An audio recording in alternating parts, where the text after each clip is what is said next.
എല്ലാവർക്കും നമസ്കാരം. ഫൂട്ടേജ് എന്ന മലയാള സിനിമ കണ്ടിട്ട് ഇപ്പോൾ ഇറങ്ങിയതേ ഉള്ളൂ. അപ്പം സിനിമ എങ്ങനെയാണെന്ന് ചോദിച്ചു കഴിഞ്ഞാൽ, ആ പേര് പറയുന്ന പോലെ തന്നെ സിനിമ തുടക്കം തൊട്ടേ ഒരു ക്യാമറ ഒരാളുടെ കയ്യിൽ കാണും. ആ ക്യാമറയിലാണ് മൊത്തം ഷൂട്ട് ചെയ്തുകൊണ്ട് പോകുന്നത്.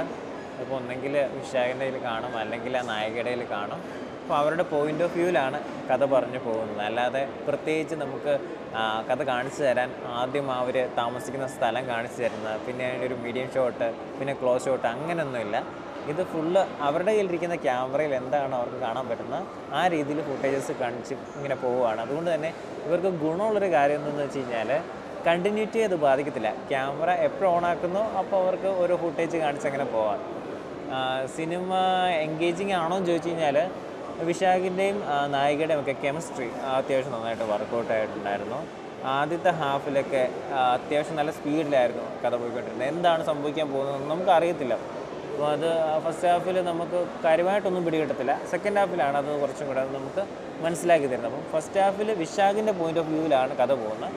സെക്കൻഡ് ഹാഫിൽ അത് മാറുന്നുണ്ട്. അപ്പം ആ സെക്കൻഡ് ഹാഫിലോട്ട് വരുമ്പോൾ പോയിൻ്റ് ഓഫ് വ്യൂ മാറുമ്പോൾ കഥ നമുക്ക് ഭയങ്കരമായിട്ട് സ്ലോ ആയ പോലെയൊക്കെ തോന്നുന്നുണ്ടായിരുന്നു. അതുവരെ നല്ല പേസിലാണ് പോയിക്കൊണ്ടിരുന്നത്. അതിന് ശേഷം കുറച്ചങ്ങോട്ട് സ്ലോ ആയ പോലെ തോന്നുന്നുണ്ടായിരുന്നു. പിന്നെ ആളുകൾ അത്ര പിടിച്ചിരുത്താൻ പറ്റാത്ത രീതിയിലൊക്കെ പോകുന്നുണ്ടായിരുന്നു. ഇപ്പം നമ്മുടെ മഞ്ജു വാര്യരാണെങ്കിലും ഫസ്റ്റ് ഹാഫിൻ്റെ അവസാനത്തോടു കൂടിയാണ് സ്ക്രീനിലോട്ട് വരുന്നത്. അങ്ങനെ പ്രത്യേകിച്ച് ആർക്കും ഒരു ഇൻട്രോ ഒന്നും കൊടുക്കാത്ത രീതിയിലാണ് സിനിമ പോകുന്നത്. അതെന്ന് വെച്ച് കഴിഞ്ഞാൽ എല്ലാം ക്യാമറയിൽ കാണുന്ന രീതിയിലാണ് സംഭവം പരിപാടി. കുറേ ഷോട്ടുകളൊക്കെ ഭയങ്കര രസമായിട്ടുണ്ടായിരുന്നു. എങ്ങനെ ഇത് വർക്കൗട്ടാക്കി എന്നൊക്കെ ഉള്ളതിലൊരു ക്യൂരിയോസിറ്റി ഉണ്ട്. കാരണം എന്താണെന്ന് വെച്ച് കഴിഞ്ഞാൽ, ഒന്നില്ലെങ്കിൽ വിശാഖിൻ്റെ ക്യാമറ അല്ലെങ്കിൽ നായികയുടെ ക്യാമറയാണ്. അപ്പോൾ വിശാഖിൻ്റെ ക്യാമറ ഇരിക്കുമ്പോൾ പുള്ളി എടുക്കുന്ന ഷോട്ടുകളൊക്കെ അത്യാവശ്യം പ്രൊഫഷണലായിട്ട് ഒരാൾ എടുക്കുന്ന പോലെയാണ് തോന്നുന്നത്. അപ്പം ഇത് ക്യാമറാമാൻ എങ്ങനെ ഇങ്ങനെ ഒന്ന് ക്യാമറയിൽ എടുക്കുന്നതാണെന്ന് കാണിക്കണം, അതിൻ്റെ കൂടെ തന്നെ അത്രയും പ്രൊഫഷണലായിട്ട് നല്ല കളറോട് കൂടിയുള്ള ഷോട്ടുകൾ നമ്മളെ കാണിക്കുകയും ചെയ്യണം. അത് ചെയ്തത് ഭയങ്കര രസമായിട്ടുണ്ടായിരുന്നു. അത് എങ്ങനെ ചെയ്തു എന്നറിയാനുള്ളൊരു ക്യൂരിയോസിറ്റി നമുക്കത് കണ്ടപ്പോൾ ഉണ്ടായിരുന്നു. കളർ ഗ്രേഡിംഗ് ആണെങ്കിൽ നമ്മുടെ തിര മൂവിയുടെയൊക്കെ ഒരു കളർ ഗ്രേഡിംഗ് ആണ് ഇതിലും പിടിച്ചിട്ടുള്ളത്. ഒരു മിസ്റ്ററി എലമെൻ്റ് ആ സിനിമയിൽ ഉടനീളം ഉണ്ടെന്ന് തെളിയിക്കുന്ന രീതിയിലുള്ള കളർ പരിപാടികളൊക്കെയാണ് പിടിച്ചിട്ടുള്ളത്. ആൻഡ് ഞാൻ സിനിമ കാണാൻ പോയപ്പോഴാണെങ്കിലും നമ്മുടെ ID കാർഡ് ചെക്ക് ചെയ്യുന്നുണ്ട് അവർ. 18+ ആയതുകൊണ്ട് ID കാർഡ് ചെക്ക് ചെയ്തിട്ടേ അകത്ത് കയറ്റത്തുള്ളൂ.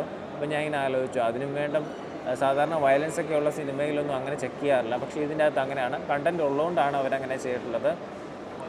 കണ്ടൻറ് ഉണ്ട് കേട്ടോ. അപ്പം അത് നമ്മൾ പറഞ്ഞതേ ഉള്ളൂ. മഞ്ജു വാര്യർ ഒരു വീഡിയോ ഒക്കെ ഇട്ടിട്ടുണ്ടായിരുന്നു അങ്ങനത്തെ കണ്ടൻറ് ഉള്ളതാണെന്ന്.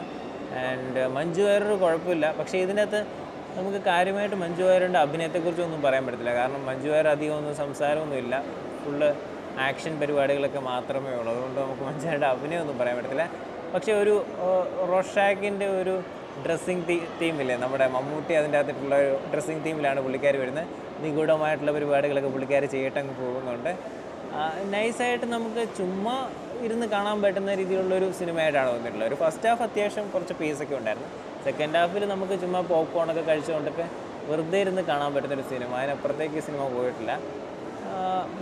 പക്ഷേ നല്ലൊരു ട്രൈ ആണ് കേട്ടോ. നമ്മൾ സ്ഥിരം സ്റ്റോറി ടെല്ലിങ്ങിൽ നിന്നൊക്കെ മാറി നിന്നിട്ട് ഇപ്പം നമ്മുടെ സ്ഥിരം സ്റ്റോറി ടെല്ലിംഗ് എന്ന് വെച്ച് കഴിഞ്ഞാൽ ഇപ്പം നായകൻ എന്താണ് ചെയ്യുന്നത്, അവരുടെ കാര്യങ്ങളൊക്കെ കാണിച്ചുകൊണ്ട് പോകുന്നു. ഇത് അവർ വേറൊരിടത്ത് നടക്കുന്ന കാര്യങ്ങൾ അവരുടെ കാഴ്ചയിൽ എങ്ങനെയാണെന്നാണ് കാണിക്കുന്നത്.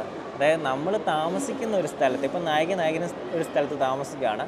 തൊട്ട അയലോക്കത്തുള്ളവർ കുറച്ച് പേര് നമ്മുടെ ജീവിതം അവരുടെ കണ്ണിലൂടെ കാണുന്ന രീതിയിലാണ് ക്യാമറ വെച്ച് അത് നമ്മളെ സ്റ്റോറി ടെൽ ചെയ്യാൻ വേണ്ടി ശ്രമിച്ചിട്ടുള്ളത്.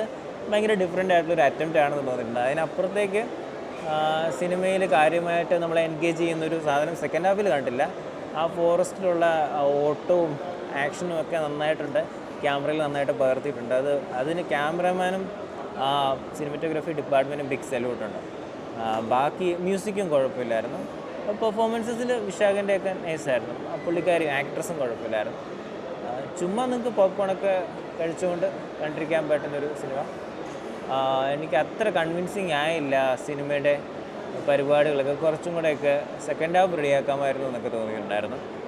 കുറച്ചും കൂടെയൊക്കെ ത്രില്ലിങ് ആക്കാമായിരുന്നു എന്നും ഒരു അഭിപ്രായമുണ്ട്. അങ്ങനെയാണ് സിനിമ തോന്നിയിട്ടുള്ളത്. അതായത് കണ്ടിട്ടുള്ളവർ അവരുടെ അഭിപ്രായങ്ങൾ കമൻറ്റിൽ പറയുക.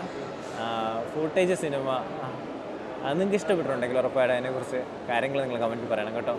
ആൻഡ് ഡിഫറെൻറ്റ് എക്സ്പീരിയൻസ് ആയിരുന്നു, അതും കൂടെ പറഞ്ഞോണം. നമുക്കപ്പോൾ അടുത്ത വീഡിയോ കാണാം.